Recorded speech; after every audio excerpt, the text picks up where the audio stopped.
बिस्मिल्लाहिर्रहमानिर्रहीम, अस्सलाम वालेकुम dear students, this is me Ayesha Afzal and welcome to STEM international. हम पढ़ रहे हैं ग्रेड 7 बुक साइंस चैप्टर 10 की जो है वो कंटिन्यूशन है। सो आज हम डिस्कस करने वाले हैं मेथड्स ऑफ हीट ट्रांसफ़र की हीट जो है वो किस तरह ट्रांसफ़र होती है, और उसमें हम डिस्कस करने वाले हैं 3 मेथड्स को, जिसमें फर्स्ट हमारे पास कंडक्शन है, सेकेंड जो है वो हमारे पास कन्वेक्शन है, और थर्ड जो है हमारे पास रेडिएशन है।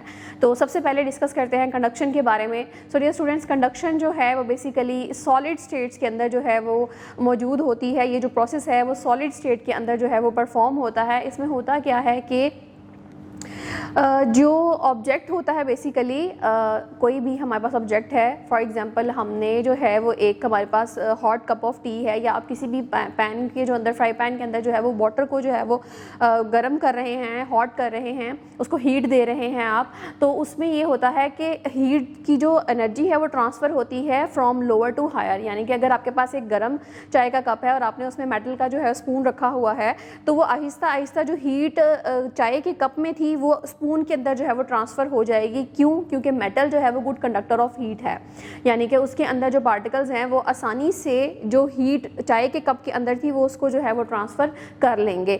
इस तरह हमारे पास एल्यूमिनियम है, कॉपर है, ये भी हमारे पास गुड कंडक्टर ऑफ हीट है। और अगर हम बैड कंडक्टर ऑफ हीट की बात करें तो रबर, वुड वगैरह हमारे पास जो है वो बैड कंडक्टर ऑफ हीट है, इसके अंदर से जो है वो हीट ट्रांसफ़र ईजीली नहीं होती।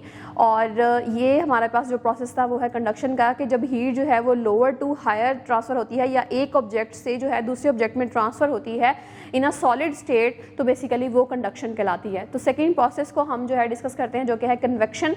कन्वेक्शन जो है डियर स्टूडेंट्स वो लिक्विड और गैसेस में जो है वो परफॉर्म होता है। इस प्रोसेस के अंदर क्या होता है कि अगर आप किसी भी पानी को जो है, फॉर एग्जांपल अगर आप पानी को जो है गर्म कर रहे हैं, तो हमेशा जो है वाटर की बॉटम लेयर जो है वो पहले हीटअप होगी, फिर उसके बाद वो सर्कुलर मोशन में जो है वो जो हीटअप पार्टिकल्स बॉटम पे थे वो आहिस्ता आहिस्ता जो है वो अपर लेयर पे आएंगे, और इस सर्कुलर मोशन के थ्रू जो है हीट ट्रांसफ़र होगी from bottom to upper layer.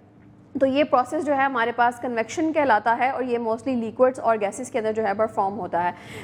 Third one हम डिस्कस करते हैं, जो कि है रेडिएशंस के बारे में। तो डियर स्टूडेंट्स, रेडिएशन को मूव करने के लिए किसी भी स्पेसिफिक स्टेट की ज़रूरत नहीं होती है। वो जो है वैक्यूम के अंदर जो है वो ट्रैवल करती है, जिससे हम जिसकी बेस्ट एग्जाम्पल हमारे पास है कि सनलाइट से हमारे पास जो रेडिएशंस जो हैं वो अर्थ तक ट्रांसफ़र हो रही हैं, और उसके लिए कोई स्पेसिफिक जो है वो मीडियम भी नहीं है, वो एक वैक्यूम स्पेस के थ्रू जो है वो रेडिएशंस आती हैं और जो है वो ट्रांसफ़र होती हैं डिफरेंट जो है स्पेस के अंदर। अब उसकी बेस्ट एग्जांपल ये है कि अगर आप जो है वो किसी भी ऐसे एरिया पे खड़े हैं, आप किसी भी ऐसे एरिया पे खड़े हैं जहाँ पे सनलाइट जो है उसके साथ आपका डायरेक्ट एक्सपोजर है, तो आहिस्ता आहिस्ता जो है आपकी बॉडी जो है वो हीटअप होने लगती है, यानी कि वो हीट जो है वो रेडिएशंस के थ्रू जो है आपकी बॉडी के अंदर ट्रांसफ़र हो जाती है।